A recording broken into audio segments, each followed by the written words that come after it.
you're getting objections and you're missing out on sales because prospects have always an excuse not to get started, this video is gonna be a game changer. Because I'm gonna show you and walk you through exactly the questions to ask to pre-handle the objections that you're getting. This is Chris Regoudis. I've produced more than 8 figures in sales online, and I don't like handling objections. I like preventing objections and turn every conversation into an effortless sale, or at least put myself in the best possible position to do so. Let's dive in. So as we're talking about rejection prevention, which is stage number 5 in our 9-box stealth conversion system, we have to first talk about the buyer stages. There are 4 of them. And it starts with a status quo buyer. That's a buyer who is satisfied with their current approach, and the question they ask themselves as they're talking to you is, why change? Stage number 2 is the passive buyer, who they are problem aware, but they are started wondering about solutions, and when you call them or when they get in touch with you, they're asking, why you? Like, why should I even pay attention? Stage 3 is the active buyer, who are solution aware. They're looking at different aspects, and essentially the question that they're asking themselves is, why this, and will this work for me specifically? Like, is this tailored enough? Is this customized enough? Is this the right solution? And stage number 4 is the now buyer. They know they have a problem, they've seen different solutions, and it's just about putting the right offer in front of them and introducing urgency to the equation, because they're asking themselves, why should I take action now? We have to realize with objection rejection that there are no new objections. So every time you get one consistently, we should craft questions to pre-handle those objections. We'll start with number 1, which is prevent status quo. Essentially, we're combating inertia. Physics term, but it's super important. It's a tendency to do nothing or to remain unchanged unless changed by an external force. So in every sales conversation, we're combating inertia. We're battling that urge not to change. So a question to start asking them during the conversation is, okay, Mr. Prospect, what's the main reason why you might be looking to make a change and fix this rather than continue doing it the way that you have been doing? And I can double down on that, and I can ask them, why not just double down on your current solution, what you're currently doing? That gets them to defend right away the change. So they're starting selling themselves on why should they make a change and all the benefits that come with making a change. And also, they're going to push against not making a change. So essentially, instead of telling them they should make a change, we're getting them to tell themselves. Another question that you can deploy is, do you feel like the way that you are trying to achieve X and Y and Z, whatever they want, will happen? Or do you feel like you need to make small changes? I can also ask them, with what you're doing now, how close do you feel you are to achieving X and Y and Z? And if I've done a good job creating a heaven state, they will answer to themselves, well, I'm not close at all, so I need to make a change. Another question you can ask is, how long do you feel it would take you to get to X and Y and Z goal without making any change? And chances are it will take them a long time. Also, I can ask them, why do you feel what you're doing is not necessarily getting you to where you want to go as quickly as you want to go there? This is especially powerful if they have accepted that there needs to be a change. If I ask them why with this language, I'm essentially getting them to defend that position, to defend the need to change. Now, let's move into objection number 2 of rejection prevention, and it's the motivation check. So you see, one mistake I see people make is introducing tension. One mistake I see people make is not introducing tension. You have to realize constructive tension is not resistance. Healthy tension is needed to be part of a conversation. And the thing is, you can't replicate it in a script. So if you see, hear, and smell BS, don't step into it. Put the truth on the table.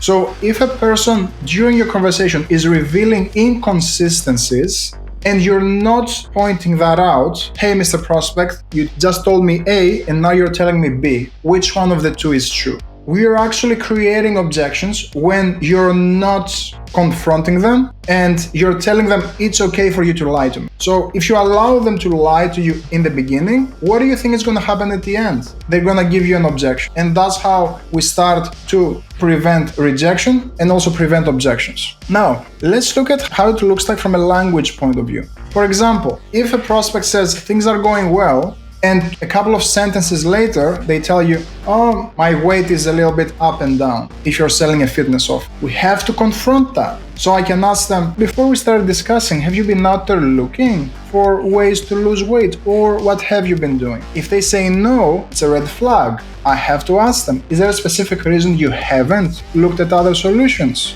Because it sounds like losing weight is important for you. Now, if they say yes, I have been looking at other solutions, I have to ask them, how's that going? If you have help, if you're working with, for example, a personal trainer, what has you looking for additional help? Just so I understand. You have to probe and clarify where they're getting help from and how that looks like, and what is creating the need for them to seek additional help. Because if you don't, at the end of the call, what are you going to hear? Well, right now I'm working with a trainer, so I'll just double down on that. So that's what we want to prevent. Now, if they reply with something like, yes, I've tried this before and I got burned, again, probe into it. We have to help them understand why did they fail, and also get them to tell us what went wrong. Did they get scammed? Did the service didn't meet their expectations? Like, what happened there? Once I get clarity, I'm able to tailor my presentation accordingly. If I'm selling, a coaching specific offer, I can be more direct and ask them, are you currently working with a coach to achieve outcome?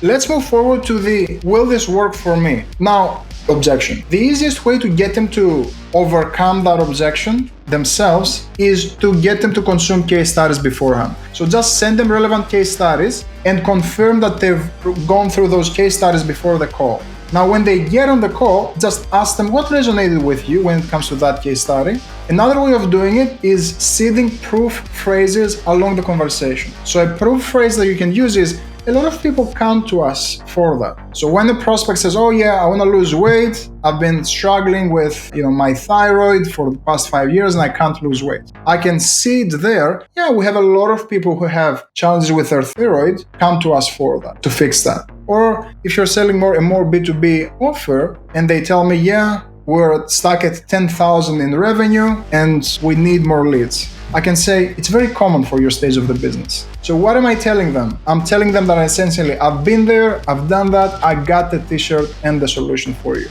Another way of really unpacking that objection is understanding and describing their pain better than them. So once you have enough conversations with prospects in your market, you will be able to see the same problems over and over and over. You will start to understand which problems are surface level and which is the root cause of those problems. So if during your conversations you're able to express the core problems that are happening in their life, you're giving them a light bulb moment. Let me give you an example. So if a prospect tells you, oh yeah, I work out, I do cardio, I go to the gym daily, but I can't lose weight and I've restrained calories as well. So if I tell them, okay, so if you're working out, if your diet is in check, it sounds like you maybe have a slow metabolism. Boom. It's kind of like I'm taking all their problems and I'm putting a label on them. Now, because I've labeled their problem, they clearly see me as an expert because I show them that this is commonplace for me. Another way of handling it, the will this work for me, is with a pre-presentation mini case study story. So how this will work is, as I've gone through my discovery and I've unpacked all of their problems, I can say something like, okay, Mr. Prospect, based on what you told me, what we're doing will work. Because you know how you said that right now you have challenges with this problem, and because of that, it's causing this consequence. And it's making you feel, I believe, a little bit stressed sometimes, as you mentioned. Well, this actually reminds me of Mary, who had challenges with the same things and got results. So I'm confident that we can help you do the same. Anyways, here's what we have to offer. So now what did I do? I unpacked in a compact, very precise story, a prospect. I described the story that essentially I helped a person just like you solve the exact problems that you have. Can you see how much more powerful this becomes rather than just throwing the solution to them? Let's move into the timing objection. If people say, I'll get started in 2 months, how do I prevent it? Number one, I have to dig into a present pain. Present pain means that I have to solve a problem that's happening now, not something that happened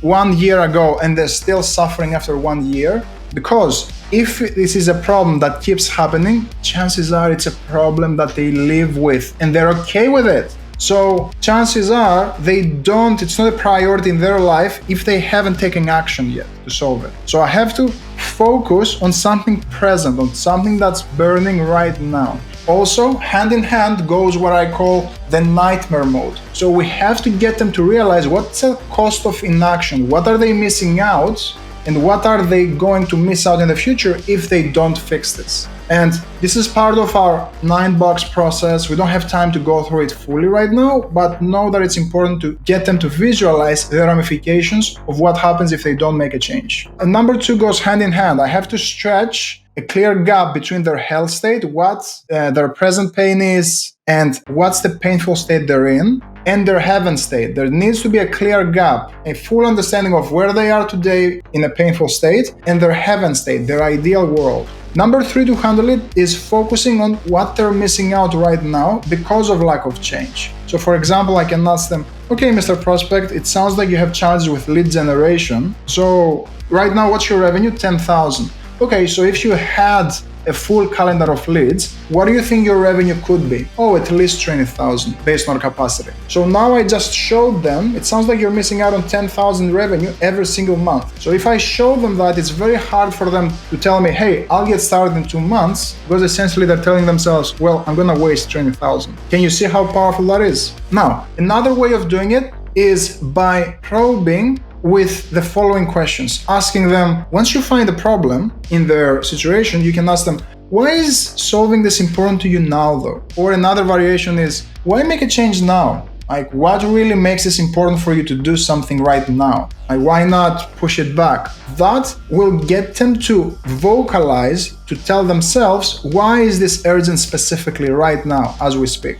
Let's look at the time objection. I don't have enough time to do something like this. If you're getting that objection consistently, what can I ask to pre-handle it? I can ask them something like, as you might realize, Mr. Prospect, this takes some time to implement. So how much time could you set aside to commit to this so you can get to outcomes? It's very important, and I want you to notice that I have to tie their investment of time into the outcome that they're gonna get. So once I tie it, they are much more incentivized to find the time so they can get the result. Now, if I get a trigger response here, if I don't have necessarily the right tonality and I get a trigger response, well, how much time do I need? You can say something like, well, our clients typically put in 3 to 5 hours a week to use the frameworks so they can get to the result. Is that something that you can do? Or is that something that you can swing? Now, I have to get them to defend themselves and say, oh yeah, I can definitely do that. Because I'm qualifying them based on their time. Essentially, I'm telling them, hey buddy, I need you to put 4 hours a week if you want this result. But what am I subconsciously telling them as well? I'm telling them that if you put in 4 hours, you're gonna get the result. So this is what we call embedded proof. And the 6th objection is the partner objection. If you're consistently getting partner objections, and let's look at the B2B scenario here, you can ask them, what's the typical decision-making process you follow when it comes to solving X and Y and Z problems? So I'm not gonna ask them who's responsible for this decision, because it seems like I'm not paying attention to the person I'm talking to, and I care more about who makes the decisions. Like, it's very abrupt if I ask it that way. Instead, I can just say, what's the typical decision-making process? And now they will walk me through how they make decisions. Oh, we have to talk to the CEO and this and that. If you're selling more consumer goods, you can ask, oh, I didn't ask, do you have the family you're taking care of? And if you're talking to, let's say, a woman, they may say, oh yeah, I have a husband. I can ask them, how does your partner feel about you wanting to solve this problem? Now, once I get clarity around that, what I can do as I'm building up their heaven state, I have to include them in the picture. So I can say, okay, so you being able to get this result, to lose that weight, to become, Sarah 2.0, the athlete Sarah, what would that do for your partner maybe? Oh, he would be super excited. Now what do? They're including their partner into heaven, into their ideal state. So it's very hard for them to give a partner objection because they've already seen how success is with them and their partner. This has been rejection prevention, or at least an abbreviated version. Hope this gives you some clarity to prevent objections. If you want more hands-on help, one-on-one, to customize this process for whatever it is you're selling, book a call with me below. And if you enjoy these types of videos and you've seen more than 2, what are you waiting for? Drop a like, hit subscribe, and I'll see you on the next one.